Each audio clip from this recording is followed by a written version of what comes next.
welcome to Canadian Coffee House Crime. My name is Catherine. Right now I have the amazing experience of working at the top of the world with the Jasper Skytram in Alberta with amazing people.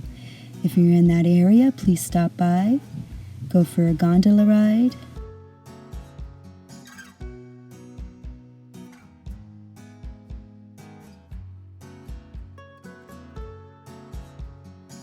Go for a hike to the top of Whistler's Mountain, see some animals.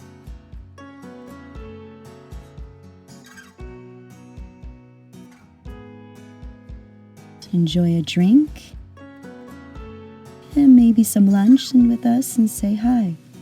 If you're scared of heights though, this is probably not for you. I thought I would cover all of the stories from the haunted stamp and coin collection that the Canadian Mint put together in 2015. Today's story is the haunting of the Caribou Hotel at Carcross, Yukon. The Yukon Territory is the smallest of the 3 Canadian territories. Whitehorse is its capital.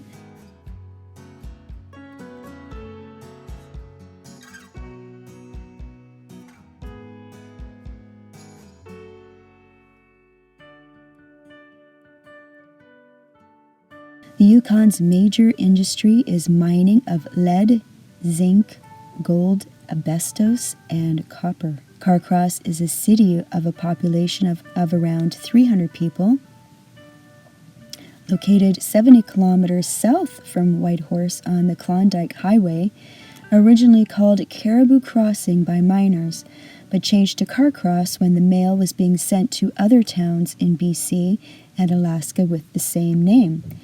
It is known for its world-class mountain biking and the world's smallest desert.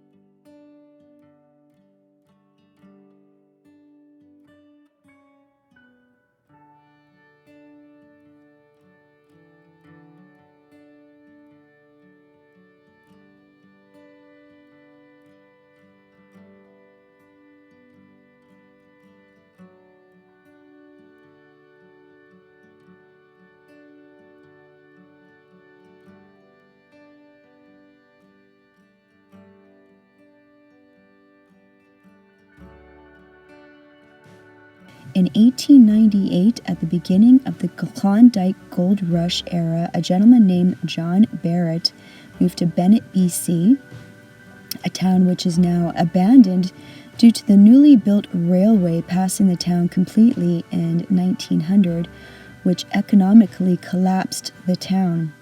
John set up a tent and opened a liquor store out of it. He was able to acquire a couple of partners and was able to turn the liquor outlet into a hotel called the Yukon Hotel. It was close to the new Arctic restaurant and hotel, which was owned by Donald Trump's grandfather, Frederick Trump.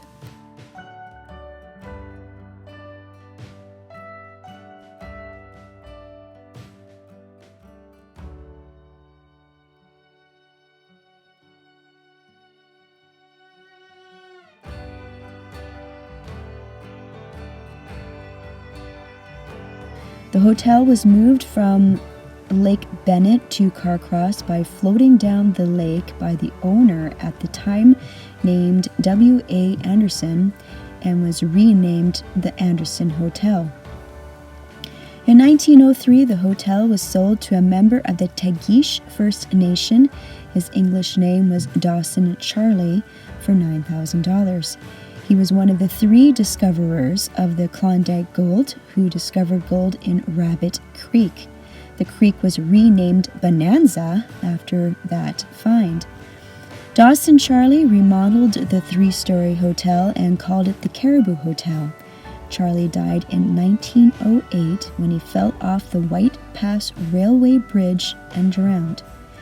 Edwin and Bessie Gideon rented the hotel from Charlie's estate and his heir, but unfortunately, in 1909, the hotel burned to the ground along with a couple of other buildings. They rebuilt the hotel from wood from a building that had been torn down from a nearby city and was opened in 1910. The hotel saw tourists, big game hunters, visiting dignitaries, long-term housing for RCMP members, construction workers, and local residents. Americans built the Alaskan Highway, or Klondike Highway, and the Caribou Hotel served as a barracks for the construction of the highway. Bessie had owned a yellow-naped Amazon parrot named Polly. He had come with Captain James Alexander, owner of the Engineer Mine, and his wife, who came there every fall as they ventured along the Pacific coast on the SS Princess Sophia. Unfortunately, the SS Princess Sophia sank on the Vanderbilt Reef in Lynn Canal. 298 passengers, 65 crewmen, an unknown number of Chinese workers, 25 horses, and 5 dogs were killed. Polly was the only survivor, but there is speculation as to how the bird actually arrived to the hotel. He might have been left there when the captain and his wife went on the winter vacation. Polly could sing opera, drink whiskey, bite fingers, and was known to curse. Bessie tried her best to teach the sailor-mouthed parrot church hymns. He would go off on a string of bad language and then burst into onward Christian soldiers. The saloon in the hotel was named after Polly and was called the Surly Bird Saloon. He was buried in the same cemetery as Dawson Charlie and Bessie, but Bessie's grave has never been found. Polly apparently had a very formal funeral. Polly had resided in the hotel from 1918 until his death in 1972, when he was 125 years old when he passed. Edwin Gideon died in 1927, and Bessie died 5 years to the day in 1933. Bessie died in the hotel. Since then, many owners and managers have operated the hotel over the last 90 years. One previous owner, Bob Olson, was robbed and killed by 2 drunken patrons at the hotel, and his body was dumped in a ditch near Whitehorse before Christmas in 2004.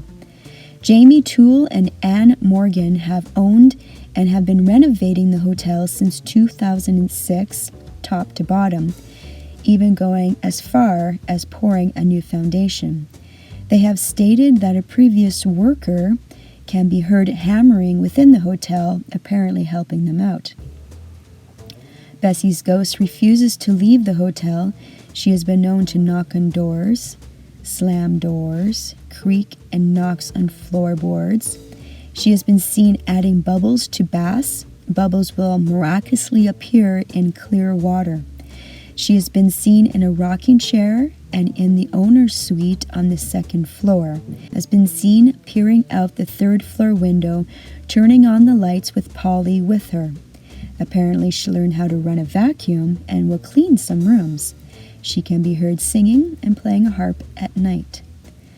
The hotel is designated a Yukon historical site and is located at Dawson Charlie Street, which is one of the last Yukon streets composed entirely of historic buildings, which has virtually been unchanged since 1910 at Carcross, Yukon. It is one of the oldest buildings in the Southern Lakes region. Thank you very much for watching. My name is Catherine, and this is Canadian Coffeehouse Crime, and this concludes Story 5 of the 2015 Haunted Canada Mint Stamp series. The next story will be the first of the 2016 Haunted Stamp and Quaint series of the collection, called The Bell Island Hag, from the Newfoundland and Labrador area. See you in the next case. I leased the hotel in 1969, 1970, so I had it for 12 months. I had an incident where I was in bed. You know how sometimes you get a feeling that somebody's looking at you, you know? And I looked up, and there was this woman standing in the door, looking inside the room. Then she walked up and over to the bed. She got right to the foot of the bed. Didn't say anything. She just glared at me.